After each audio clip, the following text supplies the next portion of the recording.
ধুবুৰীৰ দেৱত্তৰ হাঁহদহ দ্বিতীয় খণ্ড গাঁৱত কালভাৰ্ট নিৰ্মাণৰ কামত দুৰ্নীতিৰ অভিযোগ কৰিছে ৰাইজে।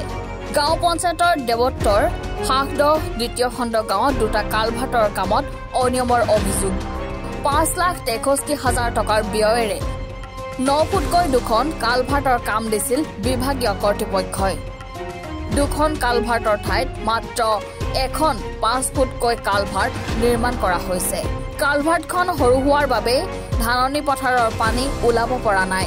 বদৰুদ্দিন আজমল ডাঙৰীয়া সাংসদ থকাৰ সময়তে কালভাৰ্ট দুখনৰ এখন কালভাৰ্টৰ কাম কৰাৰ পিছতে বিপদত পৰিছে এতিয়া স্থানীয় ৰাইজ। কালভাৰ্টখন সৰু হোৱাৰ বাবে খেতি পথাৰৰ পানী ভালদৰে ওলাব পৰা নাই। এতিয়া বিপদত পৰিছে কৃষকসকল। বৰষুণৰ পানী জমা হোৱাৰ বাবে পথাৰত ধান খেতি ডুব গৈছে, এই অভিযোগ স্থানীয় ৰাইজৰ। ৰাইজে গোট খাইছে কাৰণ ইয়াত এটা MPLADৰ কাম। আমি জনামতে ইয়াতো চাইনবোৰ্ড লগোৱা নাই। আমি জনামতে 5,34,000 টকাৰ কাম ইয়াত কৰা হৈছে।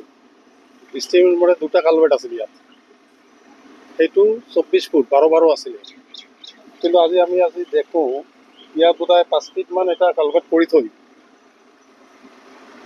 আমাৰ লোকেল কিছু কণ্ট্ৰেক্টাৰ MP যিহেতু কাম লোকেল কণ্ট্ৰেক্টাৰ আমাৰ ইয়াত আমি জনামতে আমাৰ হবি বুলি কয়, এইটো আমাৰ MLA খাছ মানুহ ৰাইডেন বুলি কয়। তেওঁ কাম কৰিছে, মানুহ ৰাইজক এনে বুজ দি গৈছে যে এখন কৰিলোঁ, পিছত এখন কৰিম। আজিলৈ 2 বছৰ হ'ল, আজিলৈ বাকী কালভাৰ্টৰ কামখিনি এতিয়ালৈকে কৰা নাই। ইয়াত বহুত খেলি মেলি হৈছে, কামখিনিত বেমেজালি হৈছে, চাইনবোৰ্ড লগোৱা নাই। আমি হয়তো ভাবোঁ 5,34,000 বেছি টকা আছে বুলি আমি ভাবোঁ। গতিকে আমি বিভাগীয় কৰ্তৃপক্ষ ইয়াৰ উচিত তদন্ত লাগে। উচিত তদন্ত মৰ্মে এই কামখিনি সাধাৰণ গংগা ৰাইজৰ সুবিধাৰ্থে যাতে কৰি দি যায়, সেইটোৰ যাতে তদন্ত কৰি কামখিনি ভালকৈ কৰি যায়। কি অসুবিধা হৈছে?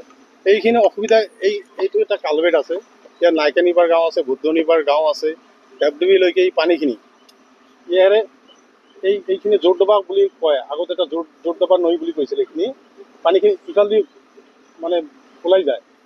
কথাখিনি হ'ল আপুনি চাইনিজ ধানবিলাক জানে যে এই কালভাৰ্টটো সৰু হোৱাৰ কাৰণে আজি চাওক আমাৰ ধান খেতিবিলাক ইয়াতে ডুবি আছে।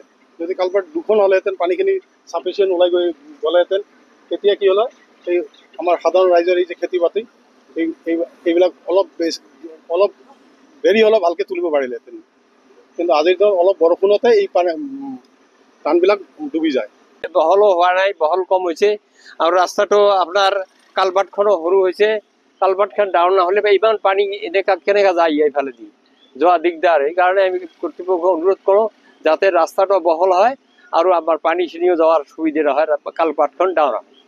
ৰাইজে হ'লে কি আপোনাৰ পানী ওলাব নেকি? নহয়, কালভাৰ্টখন ডাউন হয় কৈছোঁ না, কালভাৰ্টখন ডাউন হয়। আপোনাৰ এই কালভাৰ্টটো সৰু হোৱাৰ কাৰণে কি অসুবিধা হয়? এই পানীটো জাম লাগি থাকে, এইফালে খেতি পথাৰ ডুবি যায়। আমার যে দেবতা আছে পাটো এই ব্রিজ আছে, বহুদূর ব্রিজ, একটা ঢেক থেকে ব্রিজ আছে। এই ব্রিজের জলটা আসছে এইখান দিয়ে ব্রিজে, এইখান ব্রিজে আমার এই চোঙাটা একদম খুব সরু হয়ে গেছে।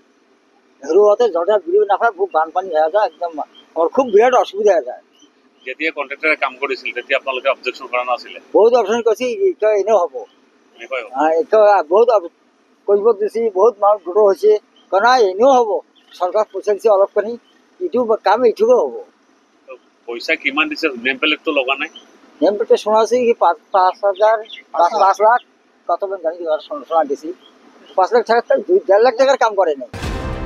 ধুবুৰীৰ পৰা অপ্ৰিয়ল হকৰ ৰিপৰ্ট, এনি ভাৰত 24।